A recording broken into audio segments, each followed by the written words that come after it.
نحمده تعالى ونشكره تعالى. Quite a few requests have been made as to we should share a little bit of information regarding, in particular, the coronavirus. What does Islam have to say about these type of things? Individuals become very, very spiritual, especially when we are confronted with death or things that may resemble death, and may Allah protect one and all of us.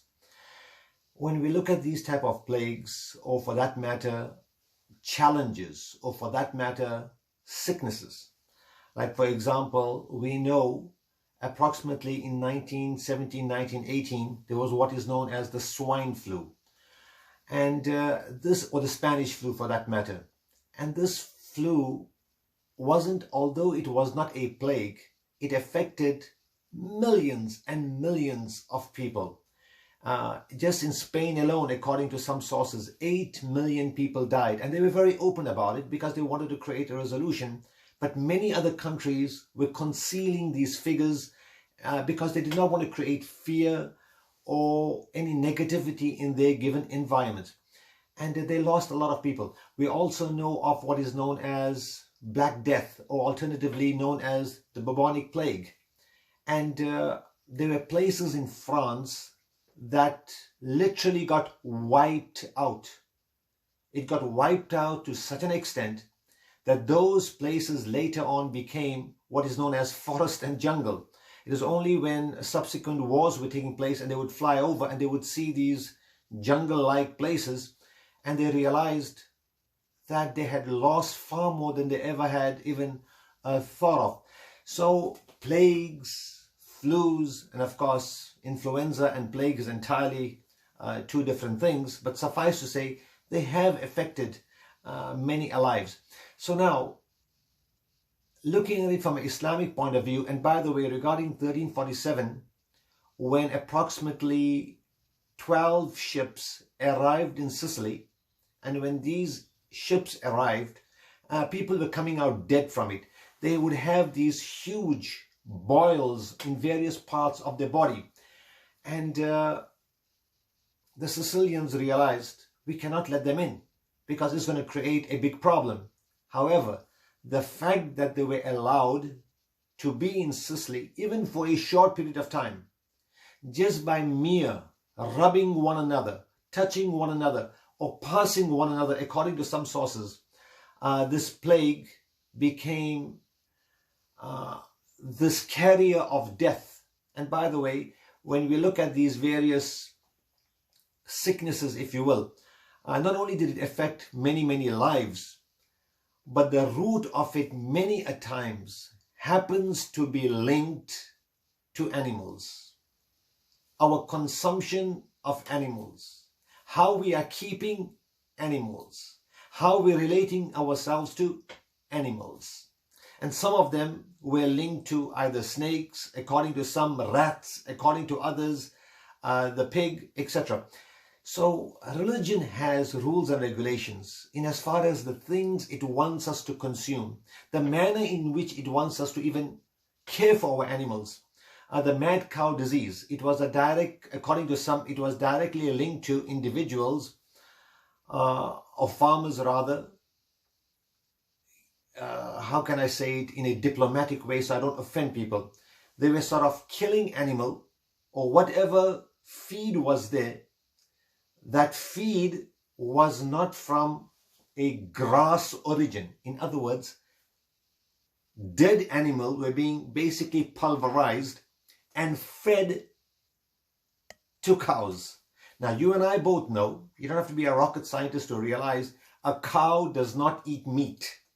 Now, if you're going to feed a cow something that it is not used to, then you're not only changing the structure of that cow, but there is going to be a reaction, and sometimes a not so positive reaction that will come. And that's how you had the mad cow disease. So Allah is teaching us over and over, كُلُوا مِنَ الطَّيِّبَاتِ وَاعْمَلُوا صَالِحًا. Eat that which is pure. And the only way you can eat that which is pure is that if you kept the thing that you're eating pure to begin with. And again, it's like history repeating itself in some form or the other. Aisha radiallahu ta'ala anha made mention that as far as these type of situations are concerned, plagues, etc., they are a punishment as well as they are a mercy. So how can it be a punishment and a mercy? Well, it's a punishment in a sense that we are not regulating ourselves as our Creator intends for us to regulate ourselves. So in other words, we're making our own rules and regulations to the extent where it can increase our profit margin. So we feed animals whatever we wish, not being considerate of what the appropriate diet is all about. Just to save a buck, we may start eating rats and cats and dogs and owls. Or we may just have an appetite to try out things that are new in nature. Allah subhanahu wa ta'ala understands our fitrah, our nature. And based on that, He has created a diet for us. In fact, even if you are able to eat all the food from your given diet, there are rules and regulations that say, no, take it easy. Don't just fill up the belly. Keep a little bit of space in that belly. 1/3 food, 1/3 water, 1/3 emptiness. So if we are to regulate ourselves in regarding that which is permissible for us, how can we even think about eating things that is not made for our consumption or for our healthy diet? That brings me to what is known as ta'un, or the plague of Amwas. Now what happened here was, there was a plague, and Sayyidina Umar radiallahu ta'ala an, unaware of it of course, was going towards Syria. On his way he meets Abu Ubaidah, and they have a conversation, and Abu Ubaidah of course is in line of, you must go to Syria. So Umar bin Khattab, look at him. He's a leader, but he says, you know what? I need to meet with people and let's take part in a democratic dialogue. Something we don't think about. Regardless, he calls the Muhajirun, and the Muhajirin come and they give their opinion. Some say stay, some say go, some say go back home, etc., etc. He calls the Ansar, and the Ansar say, some of them again, let's go back to where we have come from. Another group say, let's go. We came here for a purpose. Let us fulfill that purpose. Thereafter, Sayyidina Umar decides, no. If there is a tie, what do we do? The Muhajirin are saying one thing. The Ansar are saying, of course, something similar. We need to break the tie over here. So he calls some of the elders, alhamdulillah, and they begin saying things like, it's best we go back home. It's best we go back home. Later on, Umar bin Khattab meets up with Abdul Rahman bin Auf, and he says, this was the situation and we are going back. And Abdul Rahman bin Auf says, the Prophet of Allah said, wherever there is a plague, do not go into that place. And if you are caught up, may Allah protect one and all, if you are caught up in that plague, then don't exit. Perhaps you may affect the lives of other individuals adversely. Now, there are situations in which you can, of course, come out, but it should be scrutinized, it should be vetted, because people may have emergencies, etc. You cannot make a place a prison when it's not a prison. But at the same time, there are stringent requirements that come into existence. So my brothers and sisters, you are seeing something very important, that our religion already covered these variables in some form or the other. That brings me now to the next point. Some people, they like to sort of, how can I say diplomatically, they like to stir the pot a little bit. So they know now people are sensitive, and they purposely will sniffle. They'll make that sound so people look at them. Hey, is this guy sick? What's going on? Or they'll sneeze loudly. So people will sort of give that look, and they'll create this fear amongst people.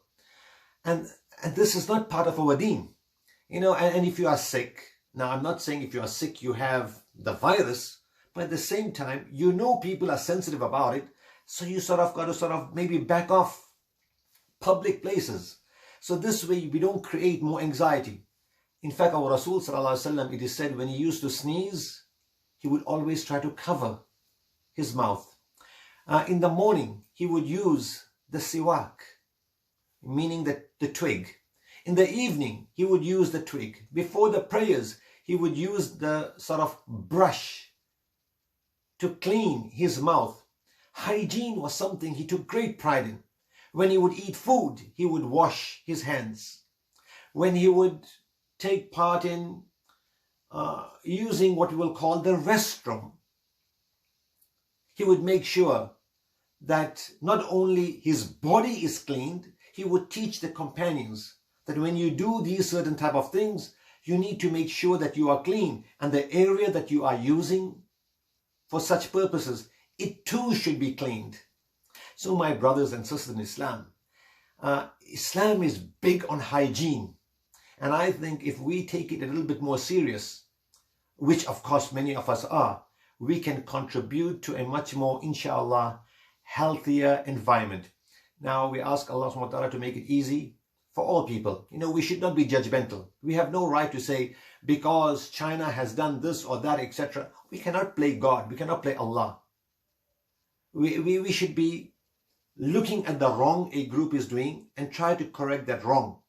But at the same time, if a group is suffering, we should not be judgmental by saying, well, it is because of this that is happening. We have no right to do that. At the same time, we ask Allah subhanahu wa ta'ala to make it easy for everyone out there. And we ask Allah subhanahu wa ta'ala to give us the continual ability to create environments that are safe, not just physical environments that are safe, but mental environments that are safe, environments that are safe in as far as creating, inshallah, continual well-being and goodness, spiritual health, physical health, etc., etc. So this way we can continue living, inshallah, productive lives. May Allah subhanahu wa ta'ala help us and guide us at all times. Wa akhiru da'wana alhamdulillahi rabbil alameen.